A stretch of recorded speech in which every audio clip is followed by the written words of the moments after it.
උතුම් මල් දන් දෙන ස්ත්‍රියක් ඉන්නවා. ඕ තමයි ස්ත්‍රී පුරුෂයන් අතර උතුම් වෙන්නේ.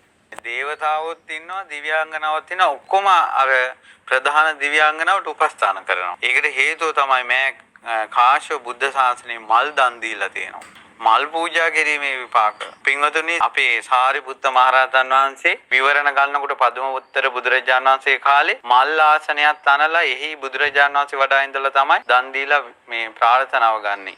මුගලන් මහරහතන් වහන්සේ නිල්මානෙල් මල් මණ්ඩපයක් තනලා පූජා කරලා තමයි විවරණ ගන්නෙ. අපේ බුදුරජාණන් වහන්සේත් මඩේ දිගා වෙලා ඉඳලා දීපංකර පාදමූලේ විවරණ ලැබලා ඉස්සලාම පූජා කරන්නෙත් මල්නේ. ඒ නිසා මේ මල් පූජාව කියන එක සුළුපටු දෙයක් නෙවෙයි.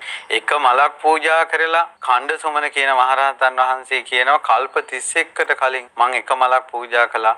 ඒ මල පූජා කරපු පින්බලෙන් කල්ප 31ක් සතර අපායට වැටුන්නේ නැහැ. මම දැන් මේ ගෞතම බුද්ධ ශාසනයේ ඉතිරි පිනෙන් තමයි රහත් උනේ කියනවා. මලක් වුණත් පූජා කරනකොට පහන් සිතින් පූජා කරන්න පින්වත්නි. ඉතින් එක රහතන් වහන්සේ නමක් කියනවා මම චෛත්‍ය පූජාවට ගිහිල්ලා තමන්ගේ ස්වාමියා අතින් ඒ කියන්නේ ප්‍රධානියා දැන් මෙයා 16ක් මල් කූඩේ මෙයා අරන් යවුවට මලක් බිම වැටුණා. ඉතින් ස්වාමී මලක් බිම වැටුණා. එහෙනම් ඒක උඹ පූජා කරපන් කිව්වා. ආයෙ වාද විවාද මොකුත් නැහැ. අර කූඩේ පැත්තකින් තියලා අර බිම වැටිච්ච මල පහන් සිතින් පූජා කළා. ඒ පිනෙන් අපේ බුද්ධ ශාසනය අරහත්ත්වයටපත් වුණා. පුදුම සහගතයි. මල් පූජාව කියන එක සුළු දෙයක් කියලා හිතන්න එපා. මල් පූජාවකට ගරහන්නත් එපා. එක එකන එක එක විදිහට මල් පූජා කරලා තියෙනවානේ. දැන් බලන්න අපේ රුවන්වැලි මහසෑය සම්පූර්ණයෙන්ම කල්ක අතුරලා සමම් මල් ගහලා තියෙනවානේ මුළු රුවන්වැලි සෑයෙම මල් ඔටුන්නක් වගේ. එච්චර මල් පුෂ්ප පූජාවල් කරලා තියෙනවානේ. ඒ අය දැන් ඉන්නේ දුගතියේද? ඒ අය ඉන්නේ සුගතියේනේ. අප්‍රමාණ සැප විඳිනවානේ. ඒ අය ඉන්නේ බුද්ධ ශාසනය පිහිට ලබන අය. මේ බලන්න කාශ්‍යප බුද්ධ ශාසනයේ මල් පූජා කරලා තියෙන්නේ. අද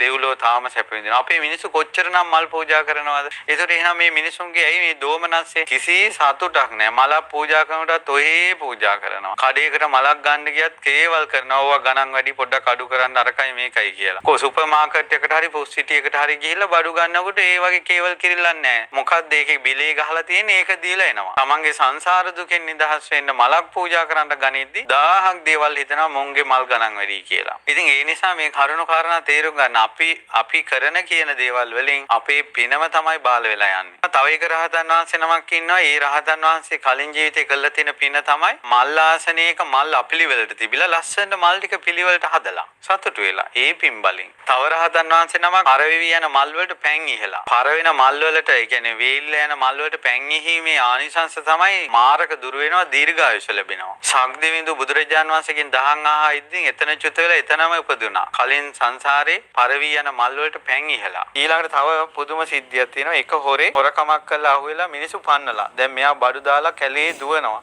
දුවනකොට එක් තැනක බුදු කෙනෙක්ගේ බෝධීන් වහන්සේ නමක් දැකලා. මෙයා මොකද කරලා තියෙන්නේ? කැලෑ මල් කඩලා බෝධීන් වහන්සේට පූජා කරලා වැඳලා. ඇයි දැන් කල්පනා කළා මෙයාට ජීවිතේම එපා වුණා. ආයි ගමකටවත් කොහෙවත් යන්න බෑ. හොරකම අහු වුණා. ඉතින් මොකද කළේ? අර වැටුණ හිත තිබ්බේ. මල් ටික ඔක්කොම කල්ලා බෝධියට පූජා කළා. මේ පිනම ඇති මට ඉතින් සංසාරෙට කියලා වැඳගෙන ඉන්නකොට අර මිනිස්සු පිටිපස්සෙන් ආවා. ඇවිල්ලා ඔළුවටම ගැහුවා. ඒ වෙලාවේ මැරුණා. සුගතිය උපන්නේ බෝධීන් වහන්සේට මල් පුදපු නිසා. හොරකමේ කර්මය යට ගියා. එදා ඉඳලා සුගතිය ඉපදුනේ දෙවි මිනිසුන් අතර අපේ බුද්ධ ශාසනයේ අරහත්ත්වයටපත් වුණා.